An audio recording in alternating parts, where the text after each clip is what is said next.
Last class हम लोग देखे थे discuss about I just share that content in group also, ठीक है। Discuss about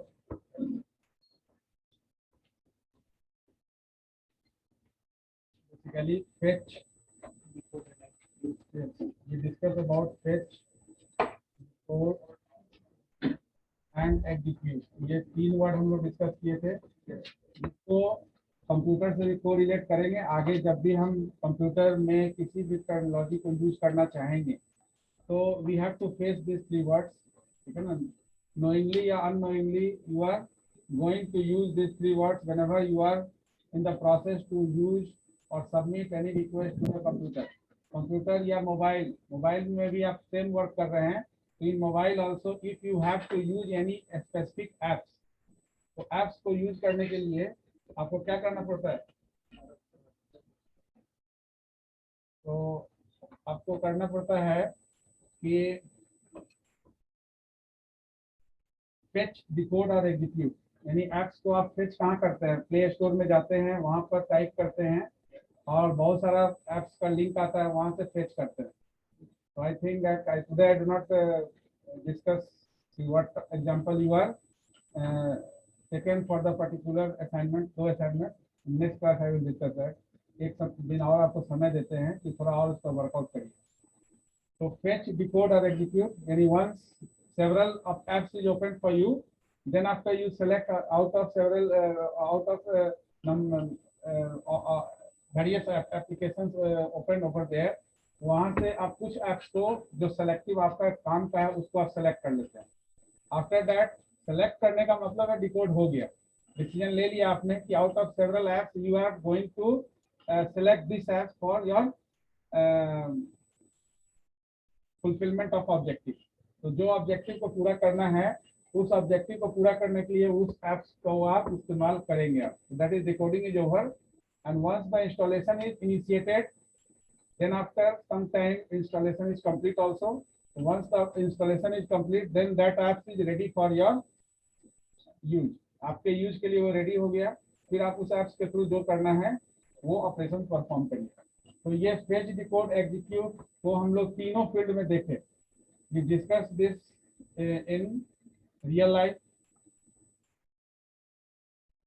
problem handling, we discuss this in computer to problem handling, we discussed it in mobile in problem handling। Mobile में भी आप ये तीनों word use कर रहे हैं, fetch, decode, execute. every time whenever you are in the process to install new apps, because you need that apps to fulfill anything. So whenever you need something, then you just initiate the fetching, and once the fetching is over, then you have to take decision over the fetched instructions। जो भी आपका fetched instructions हो उसके ऊपर आप decision लेंगे।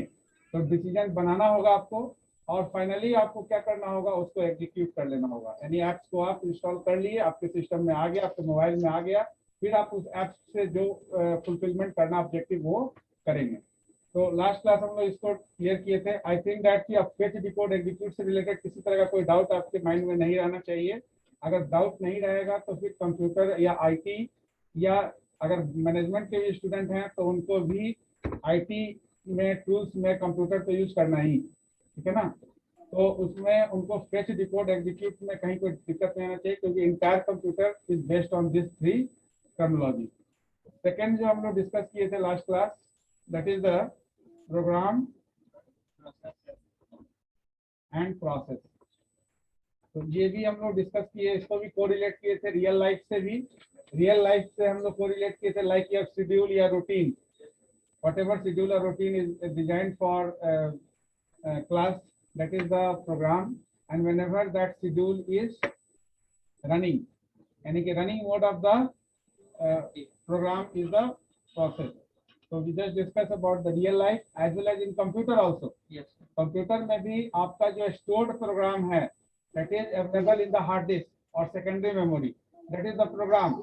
But whenever you are submitting the request for a specific application, तो कोई स्पेसिफिक एप्लीकेशन के लिए जब आप रिक्वेस्ट सबमिट करते हैं, उस केस में क्या होगा, वो रिक्वेस्ट आपका क्या है,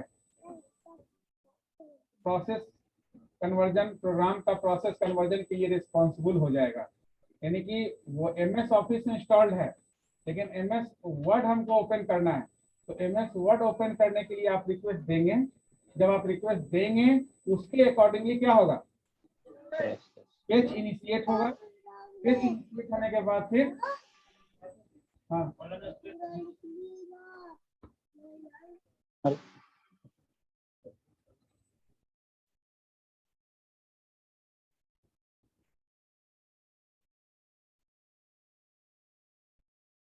ठीक है, मेरा रिप्लाई था। तो प्रोग्राम एंड प्रोसेस को हम लोग डिफरेंशिएट किए। कंप्यूटर पहले रियल लाइफ, फिर computer. In mobile also, computer mobile both are the device through which we are communicating to fulfil our objective. तो आपका जो मोबाइल है वहां पर भी बहुत सारा प्रोग्राम इंस्टॉल्ड है, मतलब कि आप ऐप्स को इंस्टॉल करके रखे हैं, लेकिन क्या सारे ऐप्स को यूज कर रहे हैं, नहीं। तो वो जब ऐप्स यूज होगा तब वो क्या हो जाएगा, प्रोसेस। लेकिन कुछ आप सिंक्रोनाइज करके छोड़ दिए, जैसे आपका जितना भी सोशल साइट, सोशल एप्स है, या व्हाट्सएप, वाइबर, हाइक, ठीक है ना, गूगल प्लस, या फिर आप बोले फेसबुक, और ईमेल ऑल्सो सिंक्रोनाइज। तो जब भी आपका नेट कनेक्ट होता है तो जो भी इनबॉक्स में है मेल आते रहता है।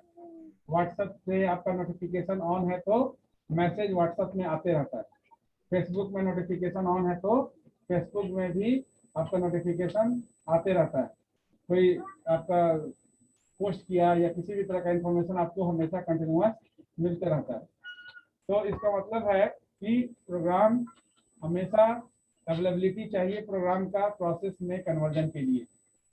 वही प्रोसेस कन्वर्ट होता है प्रोग्राम, जो प्रोग्राम अवेलेबल होता है, यानी कि जो अवेलेबल है वही आपका प्रोसेस में कन्वर्ट होगा। बिकॉज प्रोसेस इनविजिबल प्रोग्राम का प्रोसेस क्रिएशन नहीं हो सकता है।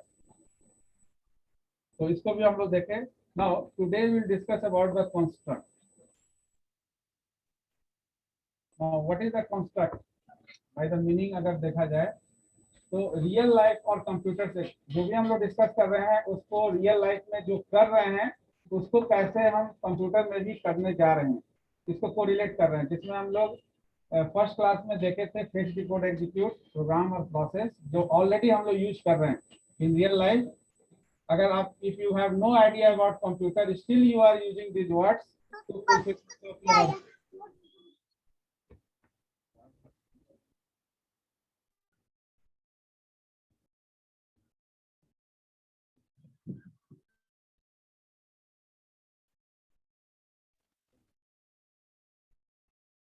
Now, if you have any query, just raise the hand. I will allow you to generate the query, and then you unmute yourself. So first construct basically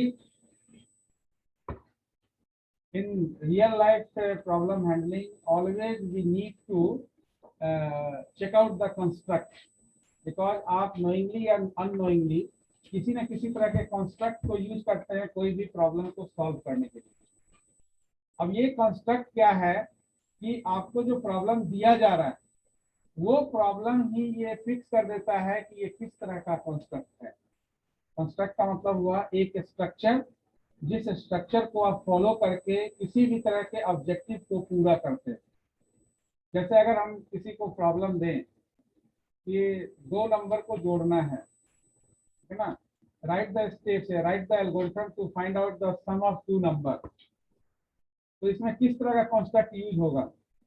एक construct जो होता है जो बाय डिफॉल्ट कंस्ट्रक्ट होता है,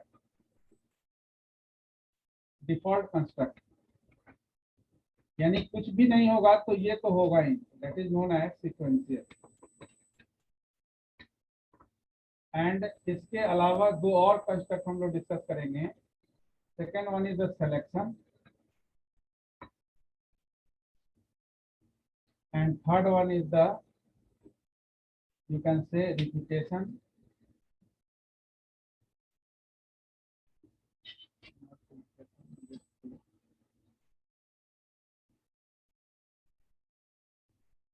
iteration.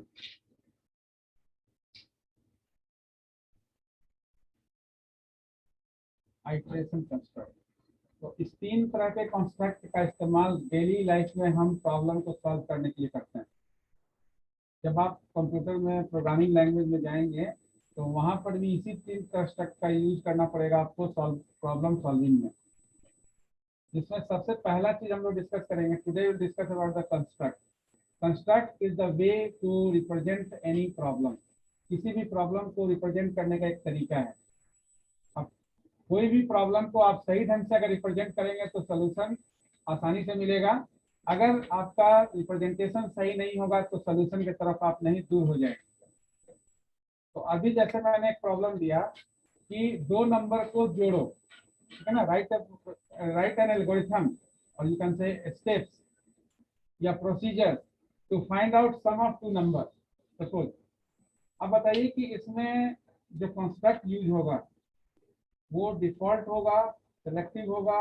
अब इसका जो मीनिंग है वो भी पहले समझ लीजिए। सिक्वेंशियल का मतलब होता है कि एक के बाद एक स्टेप्स का आना लीनियर मैनर में, ठीक है ना। तो एक के बाद एक स्टेप्स का आएगा, आने के दौरान किसी तरह का कोई कंडीशन चेक नहीं होगा या किसी तरह का कोई रिपीटेशन नहीं होगा। इंस्ट्रक्शन एक ही बार होगा, डुप्लीकेट इंस्ट्रक्शन जनरेट नहीं होगा। तो that is the part of sequential construct.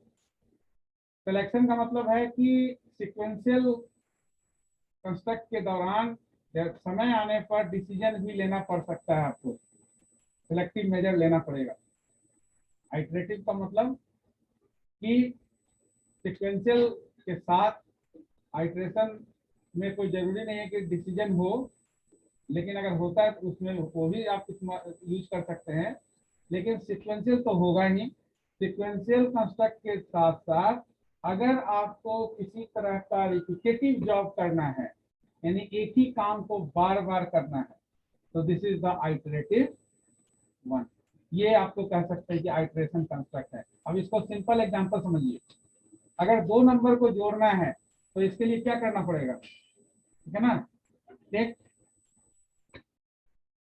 2 number that is suppose A B, ठीक है ना।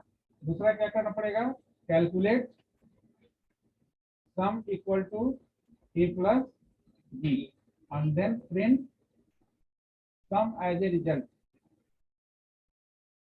ठीक है, और फाइनली टर्मिनेट। तो ये जो 4 स्टेप लिखे आप, ये 4 स्टेप किसी भी प्रोग्रामर के लिए बहुत बड़ा चीज हो जाता है।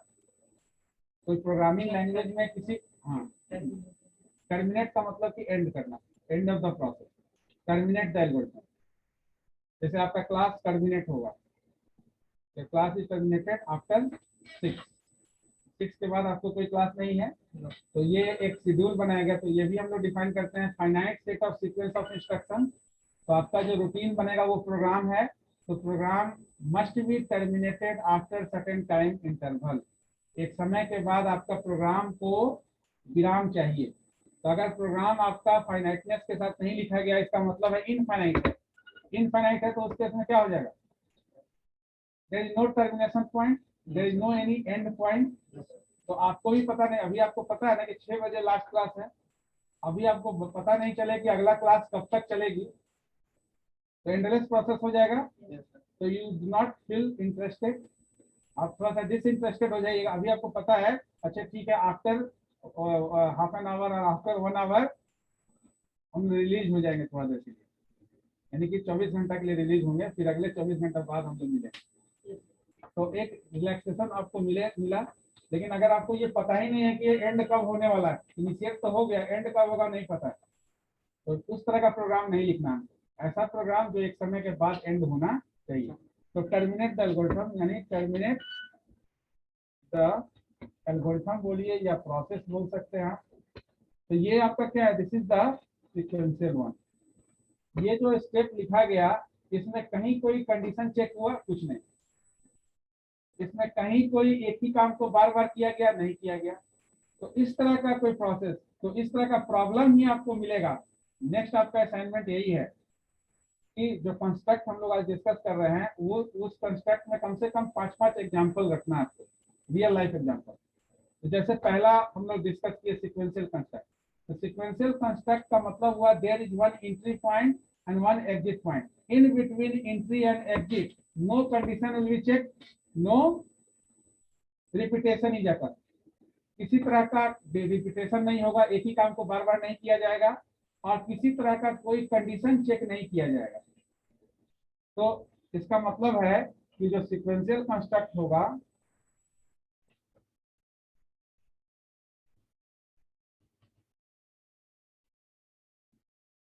इसमें क्या होगा, there is one entry point, ठीक है, जहाँ इसके अंदर प्रोसेस आपका जो है वो प्रोसीडिंग करेगा and there is exit point, there is one exit point. अब यहाँ पर ये A B is what, A B is the instruction, instruction का नाम है ए बी है। ए बी की जगह वहां पर हम लोग क्या लिए, दो नंबर को इनपुट लिए, उसका कैलकुलेट किए, सम किए, फिर सम को प्रिंट कराए। तो ए की जगह वहां पर हुआ टेक टू नंबर, बी की जगह वहां हुआ calculate sum equal to A plus B, और एक और सी यहाँ बना दें अगर तो वहाँ प्रिंट रिजल्ट। तो सिक्वेंशियल कंस्ट्रक्ट में एक एंट्री पॉइंट होगा, एंट्री करने के बाद वेरियस सिक्वेंशियल ऑपरेशन हम लोग करते चले जाएंगे without checking any condition, without doing the same job number of times, यानी without repetition and without selection, we are doing the we are executing the instruction line by line, one by one after another। तो जो problem हम लोग दिए कि दो number को जोड़ना है, इस तरह का प्रॉब्लम में हम लोग क्या करेंगे, हमेशा इस्तेमाल करते हैं सिक्वेंशियल कंस्ट्रक्ट। लेकिन अभी अगर इसी सिक्वेंशियल कंस्ट्रक्ट में अगर आपसे पूछा जाए कि हमको सेलेक्टिव कोई कंडीशन जोड़ के बताइए, कोई बता सकते हैं? इसी क्वेश्चन को अगर सेलेक्टिव बना देना है, यानी कि सिक्वेंशियल के साथ सिलेक्शन को जोड़ देना है, तो इसको कैसे चेंज कर किया जाएगा क्वेश्चन? एनीवन? हम लोग अब क्वेश्चन जनरेट करते हैं, बनाते हैं, ठीक है। तो पहला क्वेश्चन था कि to find out sum of two number, तो ये आपका सिक्वेंशियल हो गया, क्योंकि इसमें दो नंबर इनपुट लेंगे, इसको सम करेंगे, प्रिंट करा देंगे, कहीं कोई कंडीशन चेक नहीं। लेकिन जैसे ही हम लोग सिलेक्शन कंस्ट्रक्ट की बात करेंगे, सिलेक्शन कंस्ट्रक्ट की बात करेंगे तो इसमें क्या हो जाएगा कि यहाँ एंट्री पॉइंट तो एक होगा, एंट्री पॉइंट के बाद यहाँ पर एक कंडीशन बॉक्स होगा। अगर कंडीशन ट्रू है, अगर कंडीशन फॉल्स है, तो फॉल्स है तो उसके लिए एक स्टेटमेंट होगा, ट्रू है तो उसके लिए एक स्टेटमेंट होगा, और दोनों ही फाइनली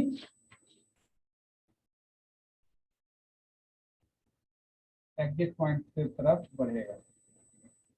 हमारी बात, यानी कि अब क्या हो गया कि एंट्री के समय में एक कंडीशन चेक होगा, कंडीशन अगर सही होगा, सेटिस्फाइड करेगा कंडीशन, तो एक अलग ऑपरेशन चलेगा, अगर डिससेटिस्फाई करेगा तो एक अलग ऑपरेशन चलेगा। यानी कि अब यहाँ क्या हो गया कि एंट्री और एग्जिट तो दिख रहा है सिंगल है, सिक्वेंशियल तो है, लेकिन सिक्वेंशियल में कंडीशन आ गया। तो अगर इस तरह का प्रॉब्लम में देखें तो to find out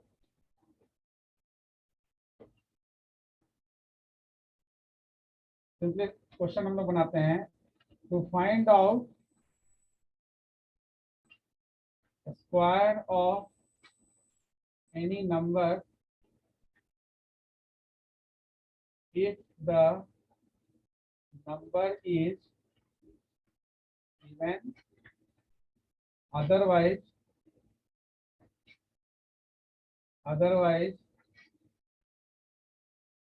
find out the cube of that number। अब देखिए हम लोग कुछ ये नहीं, यहाँ क्वेश्चन को ही जो है सिक्वेंशियल विथ सिलेक्शन कर दिए, यानी कि अब क्या है कि हमको स्क्वायर भी, किसी नंबर का स्क्वायर भी निकालना है और क्यूब भी निकालना है। तो क्या ये दोनों निकलेगा? या तो स्क्वायर निकलेगा या तो क्यूब निकलेगा। तो स्क्वायर कब निकलना चाहिए? जब हमारा नंबर इवन हो, और क्यूब कब होना चाहिए, जब वो हमारा इवन की जगह ऑड होगा। इवन नहीं होगा इसका मतलब ऑड होगा। तो इस क्वेश्चन में अब देखिए ये सीक्वेंशियल कॉन्स्ट्रक्ट के साथ ये कंडीशन आ गया। तो कंडीशन आ गया, तब इस केस में क्या है, इस केस में हम लिखेंगे टेक नंबर दैट इज, कोई वेरिएबल ले लिए सपोज n, ठीक है। अगर if n mod 2 equal to 0, then अगर mod 2 का मतलब हुआ कि 2 से अगर डिविजिबल है, यानी कि अगर शेषफल 0 है, mod हमारा रिटर्न करता है रिमाइंडर परसेंटेज साइन, अगर शेषफल 0 है इसका मतलब है कि क्या है वो प्रिंट n asterisk n, यानी कि square and then go to, अब ये स्टेप नंबर 1 2 दे रहे हैं यहाँ पर, else print n asterisk n and then go to, and finally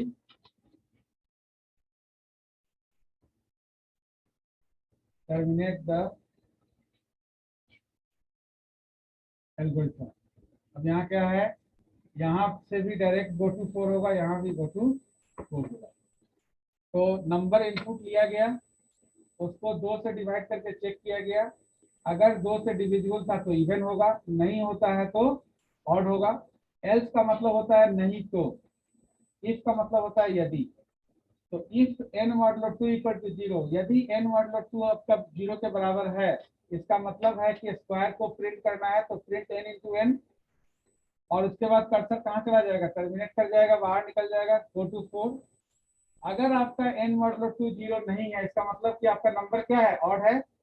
तो ऑड है तो आपका कहाँ गया, print n into n, cube print हुआ, और प्रिंट होने के बाद भी अगेन कर्सर कहाँ चला गया, go to step 4। Step 4 finally क्या है, टर्मिनेट द एल्गोरिथम। इसका मतलब है ये क्वेश्चन से ही पता चल गया कि इसमें सीक्वेंसर के साथ सेलेक्टिव मेजर भी लगाना पड़ेगा। तीसरा जो सेक्शन है that is the iteration. It is clear? हाँ पूछिए, कुछ हाँ पूछिए, क्लियर है? हाँ, अब तीसरा है आइटरेशन। आइटरेशन का मतलब क्या होता है, रिपीटेशन, एक ही काम को बार बार करना। तो इसके लिए हम लोग प्रॉब्लम लेते हैं कि आपका to find out sum of first 10 natural number, ठीक है। पहला 10 प्राकृतिक संख्या का सम अप करना है। इसका मतलब है एक ही काम को बार बार करना है। तो इस केस में क्या है, आइटरेटिव जॉब आपका आइटरेटिव हो गया। इसका मतलब है कि यहाँ पर आपको एज्यूम करना होगा let i is equal to 1 एक दिया गया and s is equal to 0। अब यहाँ पर कॉन्सेप्ट आ जाता है काउंटर और एक्यूमुलेटर का। काउंटर का मतलब होता है केवल काउंट करना। जैसे अगर आप किसी को बोल दिया जाए कि क्लास में काउंट करके बताइए कितने स्टूडेंट हैं, तो काउंटर का काम है कि एक एक करके काउंट होगा। एक्यूमुलेटर का काम है कि एक्यूमुलेट करना। एक्यूमुलेट करने का मतलब है कि प्रीवियस डेटा को लेते हुए नेक्स्ट डेटा जनरेट करना। आप भी एक्यूमुलेटर यूज करते हैं कि नहीं? एक्यूमुलेटर यूज करते हैं कि नहीं? करते हैं या नहीं करते हैं? आपका नाम क्या है? हर्ष। आप बताइए कि 5 plus 4 is what? Plus 5 into 2 minus 3 plus 4, that means your accumulator is also working. Your accumulator is also working, that's why you are in a position to generate the result. तो अगर ये सारा चीज जो पूछे आप भूल जाइए। अगर हम आपसे बोले कि व्हाट इज प्लस 5, हाँ आप बोले ना किसमें प्लस 5 करना है। अब हम क्वेश्चन चेंज करते हैं, बोलते हैं 4 प्लस 5, +5। अभी दोबारा तो हम +5 ही बोले थे, लेकिन you are in a position to generate 15 result 14 result. Why? Because in your accumulator the previous result is stored and you are in a position to generate further result on the basis of that first operand. So earlier when I asked you what is +5, so you are saying me that how we can find out the sum with single operand, but later on when we provide you the single operand along with the operator, you are in a position to generate the result. तो accumulator आपका initialise, यहाँ जो s equal to 0 इसीलिए कर रहे हैं कि आप अगर 0 एज्यूम कर लिए होते तो आप क्या बोलते, व्हाट इज +5, तो योर रिजल्ट इज 5। हम पूछेंगे हाउ, तो you say that I will assume 0 as a first operand, that's why the second operand provided by you along with the operator, तो 0 + 5 that is 5। But earlier when I asked you 5 + 4, तो you are in a position to generate the result 9। आपका 9 बताना सही था, लेकिन जैसे ही 9 के बाद हमने आपको ऐड किया +5, तो आप थोड़ा सा भी वेट नहीं किए, इमीडिएटली बता दिए 14 होगा, क्योंकि 9 आपके कहाँ था, एक्यूमुलेटर में स्टोर था। यानी कि ये काम हमारे अंदर भी हो रहा है, जो हम लोग कंप्यूटर में पढ़ेंगे। अब ये ALU हम लोग पढ़ेंगे आगे, इसमें एक एडर सेक्शन है। एक्यूमुलेटर में जैसे ही आपको हम बोलते हैं 5 + 4, तो एक्चुअली अगर हम आपको बोले 2 + 91, 2 + 91 कैसे आप जोड़ेंगे? 2 में 91 जोड़ते हैं या 91 में 2 जोड़ते हैं? यानी कि जब आपको क्वेश्चन पूछते हैं 2 + 91,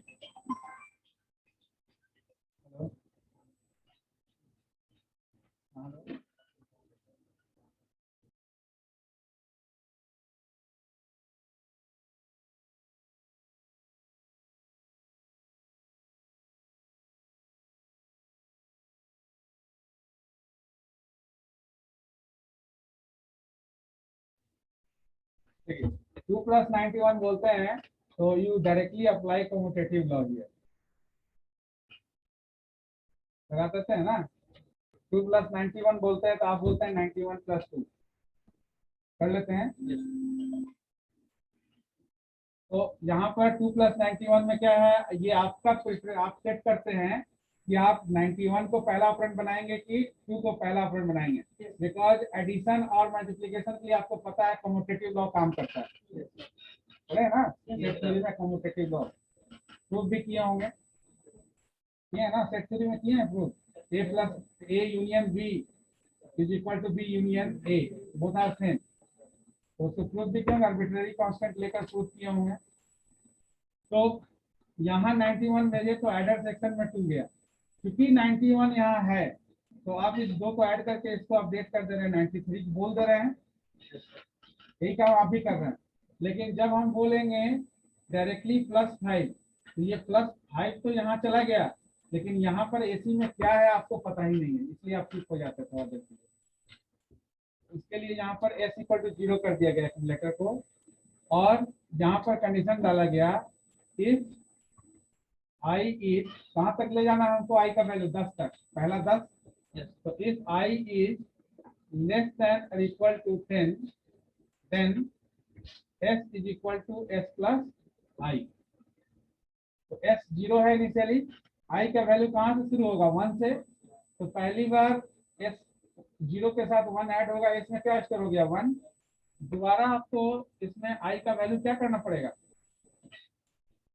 I = I + 1, तो दोबारा में क्या होगा, I का वैल्यू 2 होगा, फिर ये चेक करेगा, फाइनली क्या होगा, बाहर जब निकलेंगे तो print S and then terminate the algorithm, 1 2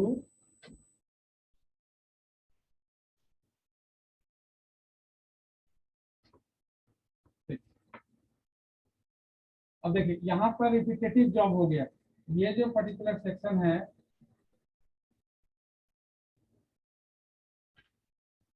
यहाँ पर इस सेक्शन में एक ही काम को बार बार किया जा रहा है, यानी हर बार आई का वैल्यू एक बढ़ाया जा रहा है और एक्स में उसको एडअप किया जा रहा है।